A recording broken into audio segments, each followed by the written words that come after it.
नमस्कार दर्शक बंधु पूर्व पक्ष प्रस्तुत देश दर्पण को आपण मानू मु परशुराम दास स्वागत करुच्ची।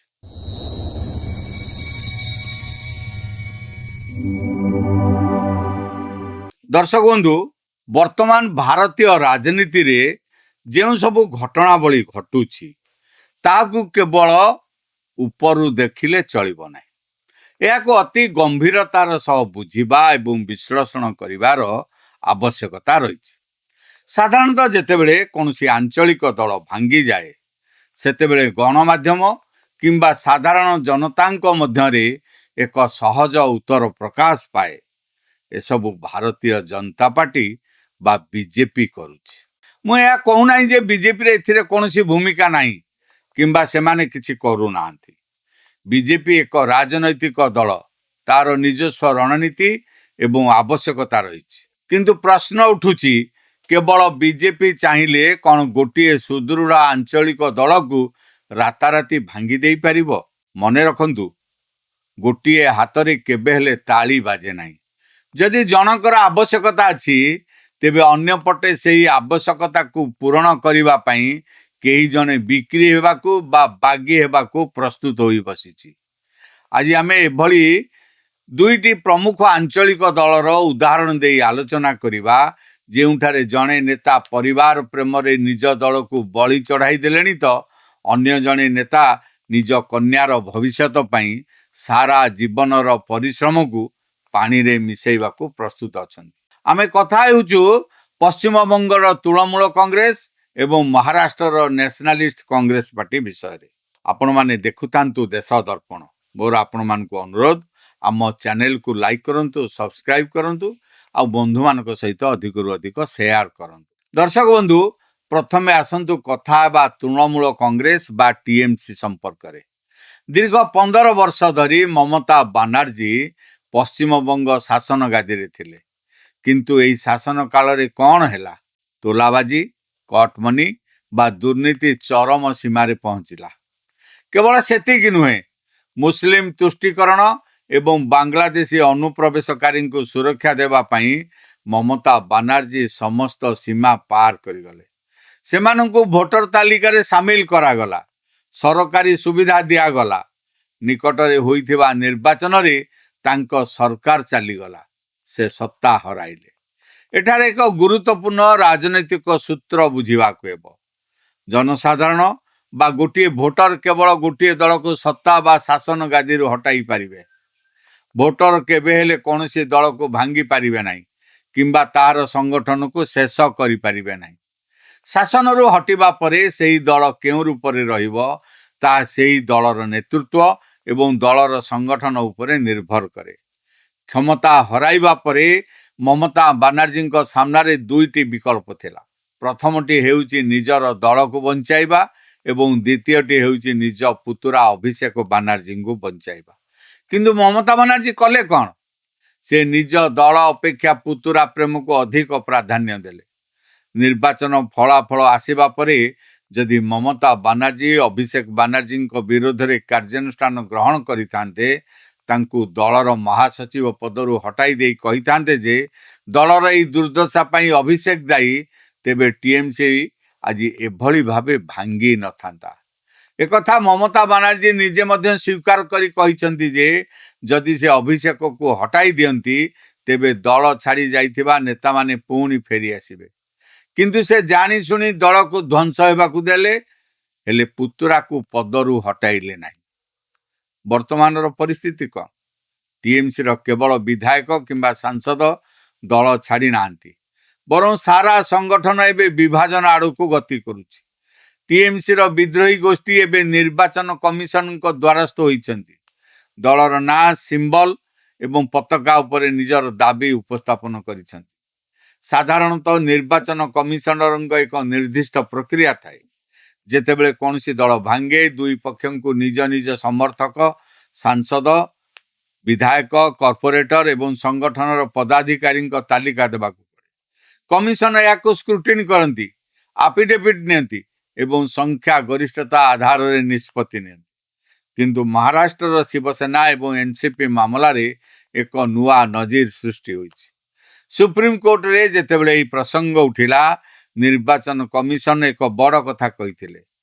ସେମାନେ କହିଥିଲେ ଯେ ଏହି ସବୁ ଆଞ୍ଚଳିକ ଦଳଗୁଡ଼ିକ ପ୍ରକୃତରେ ପରିବାର ଆଧାରିତ ଦଳ କିମ୍ବା ୱାନ୍ ମ୍ୟାନ୍ ପାର୍ଟି। ଏଠାରେ କୌଣସି ଆଭ୍ୟନ୍ତରୀଣ ଗଣତନ୍ତ୍ର ନାହିଁ। ସଂଗଠନର କୌଣସି ପଦାଧିକାରୀ ନିର୍ବାଚିତ ହୋଇ ଆସନ୍ତି ନାହିଁ, ବରଂ ସେମାନଙ୍କୁ ପରିବାରର ମୁଖ୍ୟ ମନୋନୀତ କରନ୍ତି। ତେଣୁ ସେମାନଙ୍କୁ ପ୍ରକୃତ ପ୍ରତିନିଧି କୁହାଯାଇପାରିବ ନାହିଁ। କେବଳ ଜନସାଧାରଣଙ୍କ ଦ୍ୱାରା ନିର୍ବାଚିତ ବିଧାୟକ ଏବଂ ସାଂସଦମାନଙ୍କର ବହୁମତକୁ ହିଁ ପ୍ରକୃତ ବହୁମତ ବୋଲି ଧରାଯିବ। ଏହି ସମାନ ସଙ୍କଟ ଏବେ ମମତା ବାନାର୍ଜୀଙ୍କ ସାମ୍ନାରେ ରହିଛି। ନିର୍ବାଚନ କମିଶନଙ୍କ ଏହି ନୂଆ ନିୟମ ଯୋଗୁଁ ସମସ୍ତ ବଂଶବାଦୀ ଦଳର ଅସ୍ତିତ୍ୱ ପ୍ରତି ବିପଦ ସୃଷ୍ଟି ହୋଇଛି। ମମତା ବାନାର୍ଜୀ ନିଜ ଦଳର ସଂଗଠନକୁ ଭାଙ୍ଗି ନୂଆ ପଦାଧିକାରୀ ମନୋନୀତ କରିଥିଲେ ମଧ୍ୟ ସେଥିରୁ ଅଧାରୁ ଅଧିକ ନେତା ଏବେ ବିଦ୍ରୋହୀ ଗୋଷ୍ଠୀ ସହ ସାମିଲ ହୋଇସାରିଲେଣି। ଏହି ସମଗ୍ର ଘଟଣାକ୍ରମରେ ଏକ ଆଶ୍ଚର୍ଯ୍ୟଜନକ ରାଜନୈତିକ ଟ୍ରେଣ୍ଡ ଦେଖିବାକୁ ମିଳିଛି। ଟିଏମସିର ସାଂସଦମାନେ ଏକ ଭିନ୍ନ ରାସ୍ତା ଆପଣାଇଲେ। ବିଧାୟକମାନେ ଏକ ଭିନ୍ନ ରାସ୍ତା ବାଛିଲେ। ଟିଏମସିର 28 ଜଣ ସାଂସଦଙ୍କ ମଧ୍ୟରୁ 20 ଜଣ ସାଂସଦ ଅଲଗା ହୋଇ ଏକ ଅଜ୍ଞାତ party national citizen party of ଇଣ୍ଡିଆର ସହିତ ନିଜ ଦଳର ମିଶ୍ରଣ କରିଦେଲେ। ଏହାଦ୍ୱାରା ସମ୍ବିଧାନର 10ମ ସୂଚୀ ଅନୁଯାୟୀ 2/3 ସଂଖ୍ୟା ପୂରଣ ହେଲା। ସେମାନଙ୍କ ସାଂସଦ ପଦ ବଞ୍ଚିଗଲା। ଅନ୍ୟପଟେ ବିଧାୟକମାନେ ସାଂସଦମାନଙ୍କ ସହ ନ ଯାଇ ବିଧାନସଭା ବାଚସ୍ପତିଙ୍କୁ କହିଲେ ଯେ ସେମାନେ ଏକ ଅଲଗା ଗୋଷ୍ଠୀ। 80 ଜଣ ବିଧାୟକଙ୍କ ମଧ୍ୟରୁ 61 ଜଣ ବାଗି ହୋଇଥିବାରୁ ବାଚସ୍ପତି ସେମାନଙ୍କ ଗୋଷ୍ଠୀକୁ ମାନ୍ୟତା ଦେଲେ। ଋତବ୍ରତ ବାନାର୍ଜୀଙ୍କୁ ବିରୋଧୀ ଦଳର ନେତାଙ୍କ ମାନ୍ୟତା ମିଳିଛି। ଏବେ ପ୍ରଶ୍ନ ଉଠୁଛି, ସାଂସଦମାନେ ଦଳ ଉପରେ ଦାବି ନ କରି ଅଲଗା ଦଳରେ କାହିଁକି ମିଶିଲେ? ଏହାର ଉତ୍ତର ହେଉଛି, କେନ୍ଦ୍ରରେ ବିଜେପି ସରକାରକୁ ସାଂସଦମାନଙ୍କର ସମର୍ଥନର ତୁରନ୍ତ ଆବଶ୍ୟକତା ରହିଛି। ଆଇନଗତ ଲଢ଼େଇ ପାଇଁ ସମୟ ନାହିଁ, କିନ୍ତୁ ବିଧାୟକମାନଙ୍କ କ୍ଷେତ୍ରରେ ସେମାନେ ମହାରାଷ୍ଟ୍ର ଫର୍ମୁଲା ଆପଣାଇ ଦଳ ଉପରେ ନିଜର ଦାବି ସାବ୍ୟସ୍ତ କରୁଛନ୍ତି। ଦଳ ଥରେ ହାତକୁ ଆସିବା ପରେ ଏହି ସାଂସଦମାନେ ପୁଣି ଟିଏମସିକୁ ଫେରି ଆସିବେ। ଅର୍ଥାତ୍ ମମତା ବାନାର୍ଜୀଙ୍କ ହାତରୁ କ୍ଷମତା ଗଲା, ସାଂସଦ ଗଲେ, ବିଧାୟକ ଗଲେ, ଏବେ ସମ୍ପୂର୍ଣ୍ଣ ଦଳ ମଧ୍ୟ ହାତରୁ ଚାଲିଯିବାକୁ ବସିଛି। ବର୍ତ୍ତମାନ ଆସନ୍ତୁ ମହାରାଷ୍ଟ୍ରର ରାଜନୀତି ଉପରକୁ। ସେଠାରେ ଶରଦ ପାୱାରଙ୍କ ଅବସ୍ଥା ମଧ୍ୟ ସମାନ। ପୁତୁରା ଅଜିତ ପାୱାର ସାରା ଦଳ ନେଇ ଚାଲିଗଲେ। କାରଣ ତାଙ୍କର କାକାଙ୍କ ଉପରେ ଆଉ ବିଶ୍ୱାସ ନଥିଲା। 2019 ମସିହାରେ ଯେତେବେଳେ ବିଜେପିର ଦେବେନ୍ଦ୍ର ଫଡନବିସ ଏବଂ ଏନସିପିର ଅଜିତ ପାୱାର ମିଳିତ ଭାବରେ ସରକାର ଗଢ଼ିଥିଲେ, ତାହା ଶରଦ ପାୱାରଙ୍କ ନିର୍ଦ୍ଦେଶରେ ହିଁ ହୋଇଥିଲା। କିନ୍ତୁ ଶେଷ ମୁହୂର୍ତ୍ତରେ ବିଜେପି ସହ ବୁଝାମଣା ନ ହେବାରୁ ଶରଦ ପାୱାର ନିଜ ବିଧାୟକମାନଙ୍କୁ ଫେରାଇ ଆଣିଲେ, ଯାହାଦ୍ୱାରା ଅଜିତ ପାୱାର ଅପମାନିତ ହେଲେ। ଆଜି ଶରଦ ପାୱାର 2ଟି ବିକଳ୍ପ ଉପରେ ଚିନ୍ତା କରୁଛନ୍ତି। ପ୍ରଥମଟି ହେଉଛି ନିଜ ଦଳକୁ କଂଗ୍ରେସ ସହିତ ମିଶ୍ରଣ କରିଦେବା, କିନ୍ତୁ ସେଠାରେ ମଧ୍ୟ ସେ ସର୍ତ୍ତ ରଖିଛନ୍ତି ଯେ ପ୍ରଦେଶ ସଭାପତି ପଦ ତାଙ୍କୁ ମିଳିବ ଏବଂ ତାଙ୍କ ଝିଅ ସୁପ୍ରିୟା ସୁଲେଙ୍କର ଏକ ବଡ଼ ଭୂମିକା ରହିବ। କିନ୍ତୁ ଶରଦ ପାୱାର ଜଣେ ଚତୁର ରାଜନେତା। ସେ ଜାଣନ୍ତି କଂଗ୍ରେସ ସହ ଗଲେ କୌଣସି କ୍ଷମତା ମିଳିବ ନାହିଁ। ତେଣୁ ସେ ପରଦା ପଛରେ ବିଜେପି କିମ୍ବା ଏନଡିଏ ସହ ମଧ୍ୟ ଆଲୋଚନା ଚଳାଇଛନ୍ତି। ତାଙ୍କର ଲକ୍ଷ୍ୟ ଦଳ ବଞ୍ଚାଇବା ନୁହେଁ। ଯଦି ଦଳର ଅସ୍ତିତ୍ୱ ଶେଷ ହୋଇଯାଏ, ସେଥିରେ ତାଙ୍କର କୌଣସି ଦୁଃଖ ନାହିଁ। ତାଙ୍କର ଏକମାତ୍ର ପ୍ରାଥମିକତା ହେଉଛି ନିଜ କନ୍ୟା ସୁପ୍ରିୟା ସୁଲେଙ୍କର ରାଜନୈତିକ ଭବିଷ୍ୟତକୁ ସୁରକ୍ଷିତ କରିବା, ତାଙ୍କୁ କେନ୍ଦ୍ର ମନ୍ତ୍ରିମଣ୍ଡଳରେ ସ୍ଥାନ ଦେବା। ଏଭଳି ପରିସ୍ଥିତିରେ ଯଦି କେହି କହେ ବିଜେପି ଦଳ ଭାଙ୍ଗୁଛି, ତେବେ ତାହା ସମ୍ପୂର୍ଣ୍ଣ ଭୁଲ। ଏହିସବୁ ଦଳ ଭାଙ୍ଗିବା ପାଇଁ ପ୍ରସ୍ତୁତ ହୋଇ ବସିଛନ୍ତି, କାରଣ ଏମାନଙ୍କ ପାଇଁ ଦଳର ଆଦର୍ଶ ବା ଭବିଷ୍ୟତ ଗଣ, ପରିବାରର ସ୍ୱାର୍ଥ ହିଁ ମୁଖ୍ୟ। ଦର୍ଶକ ବନ୍ଧୁ, ରାଜନୀତିରେ ଏଭଳି ଘଟଣା ପ୍ରଥମ କିମ୍ବା ଶେଷ ଥର ପାଇଁ ଘଟୁନାହିଁ। ଯଦି ଆମେ ଇତିହାସକୁ ଦେଖିବା, ତେବେ କଂଗ୍ରେସ ଦଳରେ ଏହା 2 ଥର ଘଟିସାରିଛି। 70 ଦଶକରେ ଯେତେବେଳେ ଇନ୍ଦିରା ଗାନ୍ଧୀଙ୍କୁ କଂଗ୍ରେସରୁ ବାହାର କରି ଦିଆଗଲା, ସେ ନିଜେ ନିଜ ଦଳକୁ ଭାଙ୍ଗିଦେଲେ।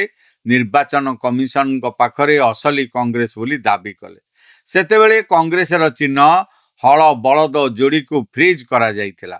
1971 ନିର୍ବାଚନରେ ଇନ୍ଦିରା ଗାନ୍ଧୀ ଗାଈ ବାଛୁରୀ ଚିହ୍ନରେ ନିର୍ବାଚନ ଲଢ଼ି ଜିତିଥିଲେ।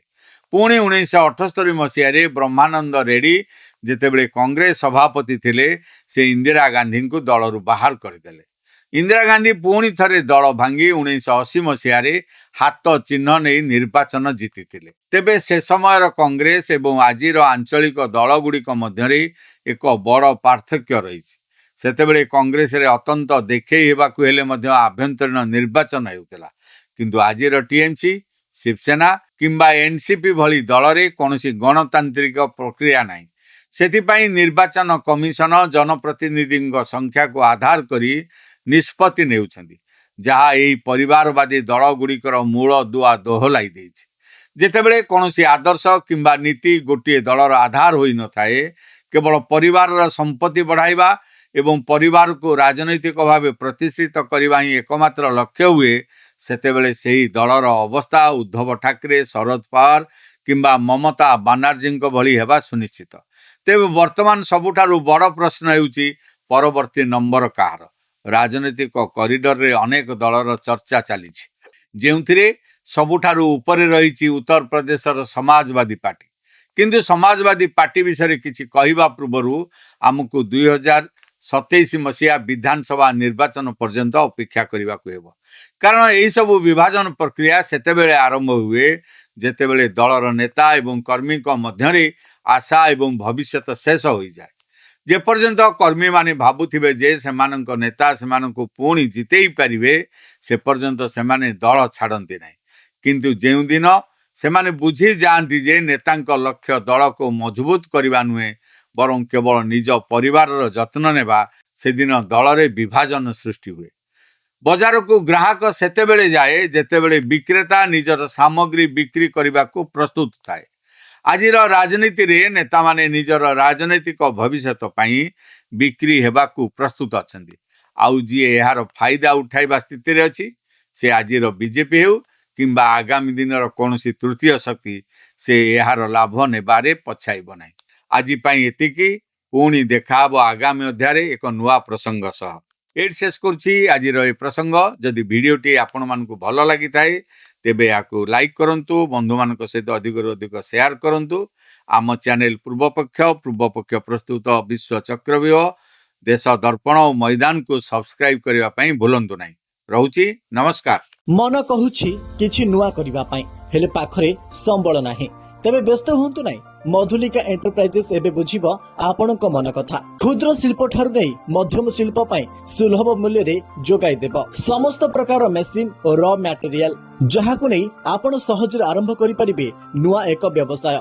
ଅଧିକ ଜାଣିବା ପାଇଁ ଆଜି ହିଁ କଲ୍ କରନ୍ତୁ।